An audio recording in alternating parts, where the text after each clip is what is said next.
सिवान वासियों के लिए स्वास्थ्य जगत से दो बेहद राहत भरी बड़ी खबर है। अगर आप या आपके परिवार में कोई भी टीबी, चेस्ट, हार्ट या मानसिक रोगों एवं थायराइड से परेशान है तो सिवान के प्रसिद्ध डॉक्टरों ने एक बेहद सराहनीय पहल की है। पूरी खबर देखने से पहले इस वीडियो को आप शेयर कर दीजिए। देखिए, आपको बता दें, शहर के सेंटर पॉइंट चकिया रोड स्थित ईमान टीबी, चेस्ट एवं हार्ट केयर क्लिनिक के संचालक डॉक्टर आजाद आलम ने एक बड़ा और नेक कदम उठाया है। उन्होंने ऐलान किया है कि उनके क्लिनिक पर हर महीने के 15 तारीख को मुफ्त ओपीडी की सुविधा दी जाएगी। सिर्फ इतना ही नहीं, इस दिन मरीजों की जांच भी बिल्कुल मुफ्त की जाएगी। इस पहल से गरीब और जरूरतमंद मरीजों को इलाज कराने में बहुत बड़ी मदद मिलेगी। वहीं दूसरी तरफ मानसिक रोगों एवं थायराइड से जूझ रहे मरीजों के लिए जाने माने मानसिक रोग विशेषज्ञ डॉक्टर पंकज कुमार गुप्ता ने भी मरीजों के हित में एक बड़ा ऐलान किया है। आगामी 25 मई को वर्ल्ड थायराइड डे के मौके पर एक विशेष कैंप का आयोजन डॉक्टर वंदना मैटरनिटी केयर क्लिनिक पर किया जा रहा है,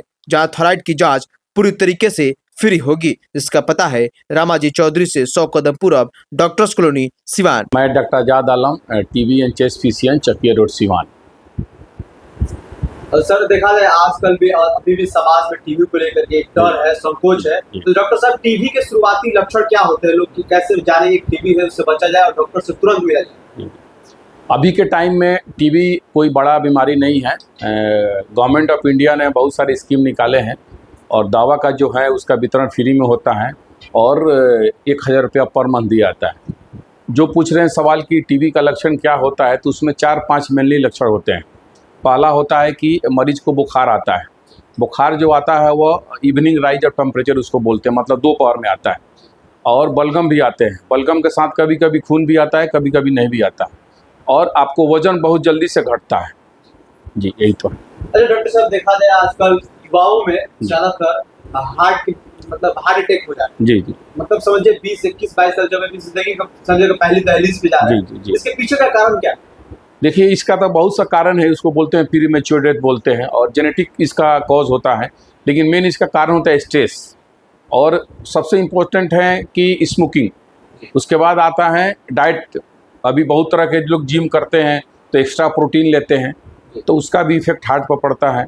सबसे इम्पोर्टेंट कारण होता है स्ट्रेस। डॉक्टर साहब, आजकल देखा जाएगा हमारे समाज में और मार्केट्स में बहुत सारी कंपनी के कोल्ड ड्रिंक वगैरह आ गए हैं। तो कोल्ड ड्रिंक अगर जो ज्यादातर युवा वर्ग के लोग ले रहे हैं, तो उसके पीछे का भी क्या रीजन हार्ट अटैक हो सकता है? बहुत अच्छा क्वेश्चन पूछे हैं। कोल्ड ड्रिंक अभी के टाइम एकदम नहीं लेना है। अभी रेड बुल देख रहे हैं कि बहुत सा लड़के पी रहे हैं, उसमें कैफीन रहता है। उसमें जो बहुत खतरनाक जो होता है, शुगर का मात्रा बहुत ज़्यादा रहते हैं, जिस कारण हार्ट की इफेक्ट बहुत ज़्यादा उस पर असर डालता है। कहीं ना कहीं कोल्ड ड्रिंक से युवाओं को बचना चाहिए। जी। और देखा जाए आजकल करीब 10, 11, 12 साल के बच्चे, यानी कहने में थोड़ा भी संकोच नहीं है कि जो अभी 8, 6, 9, 10 के जो स्टूडेंट है, वो लोग भी इनको स्मोकिंग का लत लग जा रहा है। तो वैसे बच्चों को आगे चल के क्या इफेक्ट हो सकता है? नहीं, स्मोकिंग का तो बहुत सारे मल्टीपल इफेक्ट है बॉडी के ऊपर। हार्ट का प्रॉब्लम हो सकता है, फिर कार्डियक प्रॉब्लम हो सकता है, उसके बाद फेफड़े का बीमारी आगे चल के हो सकती है, COPD जिसको बोलते हैं, लंग कैंसर हो सकता है, बलगम के साथ खून भी आ सकते हैं।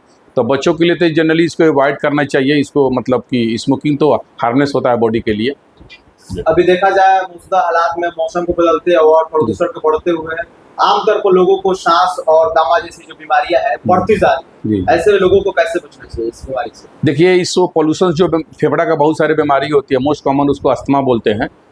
तो इसके हैं कि आप चलते हैं रोड पर तो मास्क लगा लीजिए। आप मास्क आए, और जो भी छोटा मोटा जो बीमारी होते हैं उसके लिए वैक्सीन आते हैं, वैक्सीन लगाना है और बचाव रखना है। जिससे आपको ठंडा चीज़ नहीं खाना है, कोल्ड ड्रिंक नहीं पीना है, दही नहीं खाना है, कोई सब खटाई अचार जो होता है उसको अवॉइड करना है।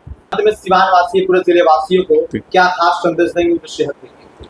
अच्छा से रहिए, हेल्दी डाइट लीजिए, स्वस्थ रहिए। इस मौसम में ज़्यादा से ज़्यादा पानी पीजिए। चलिए, जो Iman TB, chest and heart care clinic है, जरूरतमंदों के लिए क्या कुछ करना है? देखिए, मेरे यहाँ हर एक मंथ को 15 तारीख को फ्री मेडिकल कैंप लगता है।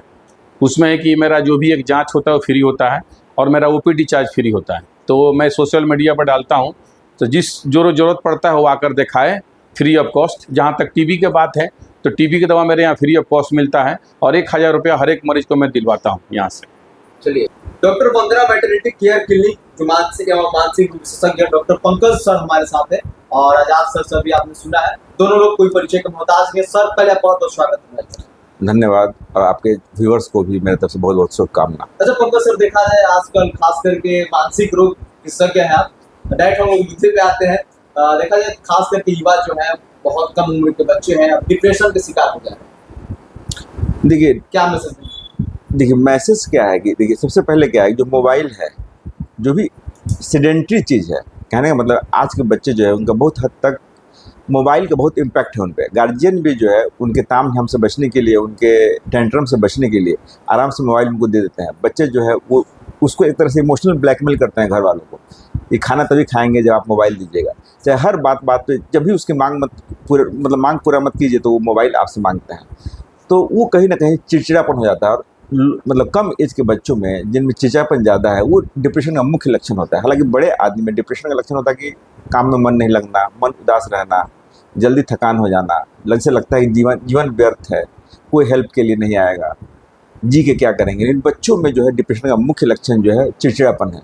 चाहे 3 से लेके 8 साल, 9 साल, 10 साल का बच्चा बहुत चिड़चिड़ापन कर रहा है, बहुत गुस्सा कर रहा है, तो एक बार उसको थोड़ा सा इवेल्युएट करने की जरूरत होती है। डॉक्टर साहब, आज भी अभी हमारे समाज में ऐसे कुछ लोग हैं जो ये सोचते हैं जब बच्चा, छोटा सा बच्चा ऐसे करता है, बदमाशी करता है, यानी मोबाइल नहीं मिला, खाना नहीं खाना, तो लोग अंधविश्वास में चले जाते हैं कि जो गांव में कहा जाता है डायन भूतिन वगैरह, जादू टोना वगैरह। तो क्या ये अंधविश्वास है डॉक्टर साहब? डायरेक्ट डॉक्टर जो मानसिक रोग विशेषज्ञ उनसे मिलना चाहिए? नहीं, देखिए 2 चीज़ होता है। एक होता है, आप देखिए जो टेंट्रम है, इमोशनल ब्लैकमेलिंग है, वो 6 महीना का बच्चा भी कर सकता है और 16 साल के बच्चे भी कर सकते हैं। ये इंपॉर्टेंट मुद्दा है यहाँ पे। 6 महीना का बच्चा कैसे इमोशनल ब्लैकमेल करता है? एक बीमारी होती है ब्रीथ होल्डिंग स्पेल, जब उसके मन लायक कुछ नहीं होगा, या फिर कोई उसको थोड़ा सा मार देगा, या फिर कुछ भी जो चाहता है उसको नहीं मिलता है, तो क्या जोर से चिल्लाता है, चिल्लाने के बाद वो सांस रोक लेता है और नीला या पीला पड़ जाएगा। उसके बाद वो बच्चे के डॉक्टर पास पहुँचता है, फिर उसका एवेल्युएशन होता है। तो जब 6 महीना का बच्चा टेंट्रम करना जानता है, फिर 14 साल का आदमी, 15 साल का आदमी, 16 साल का आदमी कैसे नहीं जानेगा? तो आम तौर पर आजकल देखिए इधर 4-5 दिनों में मैंने सबसे ज़्यादा मरीज देखा है डिसोसिएशन का। डिसोसिएशन का मतलब क्या होता है कि दिमाग से शरीर का संपर्क अलग हो जाना है, या सेकंड इसको बोलते हैं कन्वर्जन। कन्वर्जन का मतलब क्या होता है कि मानसिक तनाव जो है फिजिकल सिम्टम में कन्वर्ट हो जाना। फिजिकल सिम्टम क्या होता है? या तो दांत लगता है, या फिर उनके सांस लेने का पैटर्न ऐसा लगता है, ऐसा होता है कि इसे लगेगा नहीं मरीज अब गया कि तब गया, तो घर वाले बहुत बेचैन हो जाते हैं। ऐसी बीमारी आमतौर पर लड़कियों को होती है। ले मैन लैंग्वेज में इसको गांव में लोग हिस्टीरिया बोलते हैं। तो हिस्टीरिया का सोशल जो इम्पैक्ट है बहुत गंदा है। जैसे गांव में तो सब को मतलब साइंटिफिकली बहुत ज़्यादा नॉलेज नहीं होता है, तो उनको लगता है क्या कि इसकी बीमारी जवान लड़की में होता है, 12 से लेकर 26 साल 25 साल की लड़की है, तो कहीं ना कहीं उसको सेक्सुअल कंटेंट से जोड़ देते हैं, जबकि वैसा नहीं होता। किसी भी तरह का मानसिक टेंशन इस बीमारी को जन्म दे देता है। जैसे हमारे पास एक लड़की आई थी, तो उसके फादर बहुत स्ट्रिक्ट थे, हर बात पे डांटते थे, तो उसको सांस लेने की बीमारी होती थी। जबकि जब टीबी एंड चेस्ट फिजिशियन के पास भेजा जाता है तो हमें सब कुछ नॉर्मल मिलता है। तो फिर दूसरी मांगती है, वो 5 जींस चाहिए, तो 5 जींस में 1 जींस मिला तो उसका सिम्टम जो है सबसाइड कर गया। अभी 2 पेशेंट मैं बैक टू बैक आपसे पहले देख के आया हूँ, दोनों को सेम सिम्टम था। एक लड़की जो थी, जो 10th में पढ़ती थी, उसकी माँ कोचिंग नहीं भेजती थी, तो वो उसको वैसा बीमारी हुआ। एक और लड़की थी, जिसका 10 दिन बाद बीएड का एग्जाम था, तो उसको भी सांस लेने की बीमारी हो रही थी। तो कहने का मतलब किसी न किसी तरह का मानसिक स्ट्रेस, वैसे लोग जिसका फ्रस्ट्रेशन टॉलरेंस बहुत कम होता है, तो उस तरह की बीमारी से ग्रसित हो जाते हैं। देखिए स्ट्रेस का रिलेशन हाइपरटेंशन, डायबिटीज़, हाइपरलिपिडेमिया सब जगह है। मतलब आपका लिपिड प्रोफाइल गड़बड़ हो गया, आपका थायराइड, और थायराइड में भी गड़बड़ी आ रही है, वहाँ पर भी स्ट्रेस से कहीं ना कहीं लेना देना है। कहने का मतलब स्ट्रेस है तो थायराइड है, और थायराइड है तो कहीं ना कहीं स्ट्रेस है। तो कहने का मतलब है कि जैसे क्या होता है कि जिस तरह दिमाग चिड़चिड़ापन हो जाता है, उस तरह क्या जब आपका दिमाग पूरे शरीर को कंट्रोल कर रहा है, तो पेट भी चिड़चिड़ापन हो जाता है। इसको बोलते हैं irritable bowel syndrome. Irritable bowel syndrome में क्या होता है कि सिंपैथेटिक एक्टिविटी होती है। सिंपैथेटिक एक्टिविटी मतलब क्या कि आपका आंत जो है बहुत तेज चलने लगता है। जब आंत बहुत तेज चलने लगेगा तो क्या होगा, आपको डायरिया होगा। और कभी कभी ऐसा क्या होता है कि आंत, जैसे क्या होता है, देखिए आंत तेज चलने लगा तो बहुत फास्ट चलने लगा, तो क्या होता है कि आपको डायरिया होता है। कभी कभी क्या होता है कि एक ही जगह पर तेज चलने लगा, तो वैसे कंडीशन में क्या होता है, कॉन्स्टिपेशन होता है। आमतौर पर लोग कंप्लेन करते हैं क्या कि जो पैखाना हो रहा है वो बकरी के पैखाने की तरह हो रहा है, तो ये कंप्लेन होता है इरिटेबल बाउल सिंड्रोम में। तो ये कहीं ना कहीं ये स्ट्रेस से रिलेटेड चीज़ होता है। अब क्या होता है, कभी डायरिया हुआ, कभी कॉन्स्टिपेशन होता है, तो बहुत सारे इसमें कई बार क्या होता है कि पेट का बैक्टीरियल माइक्रोफाइल फ्लोरा जो होता है, जो पेट में जो बैक्टीरिया होते हैं वो थोड़ा चेंज हो जाते हैं। दूसरी चीज़ क्या होती है कि जो खाना आमतौर पर कोलोन की बीमारी है, तो वहाँ पे जो एंजाइम्स होते हैं उनमें कुछ प्रॉब्लम आ जाता है। तो कहने का मतलब है कि कहीं ना कहीं ये स्ट्रेस से रिलेटेड होता है। चलिए अंत में जाकर के तमाम जिले नहीं, 25 तारीख को वर्ल्ड थायराइड डे है। वर्ल्ड थायराइड डे के अवसर पर डॉक्टर वंदना मैटरनिटी केयर क्लिनिक पे थायराइड की जांच फ्री होगी। वर्ल्ड थायराइड डे 25 मई को है। थायराइड की बीमारी आमतौर पर औरतों में कॉमन होती है और ख़ासकर ये इम्पोर्टेंट समस्या हो जाता है जब लड़की टीनेज में या फिर मैरिड के बाद जब प्रेगनेंसी होल्ड करती है। तो अब क्या होता है कि यंग एज में या फिर ओल्ड एज में जब भी थायराइड की समस्या होती है वहाँ पर क्या होता है कि मासिक गड़बड़ी हो जाती है। दूसरा क्या होता है कि आदमी बहुत सुस्त हो जाता है, शरीर में सूजन हो सकता है।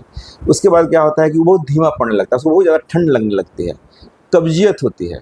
ये आपको हाइपोथायराइड के लक्षण है, मतलब थायराइड का सिक्रेशन कम हो रहा है। दूसरा होता है हाइपरथायराइडिज्म। हाइपरथायराइडिज्म में क्या होता है कि वहाँ पे कॉन्स्टिपेशन होता था, यहाँ पे डायरिया होने लगा, पेट खराब होने लगा। यहाँ पे आदमी बहुत फुल होता है, यहाँ पे आदमी बहुत भागता है, उसका मन कभी स्थिर नहीं रहता है, शरीर कभी स्थिर नहीं रहेगा, हार्ट बीट बढ़ा रहेगा।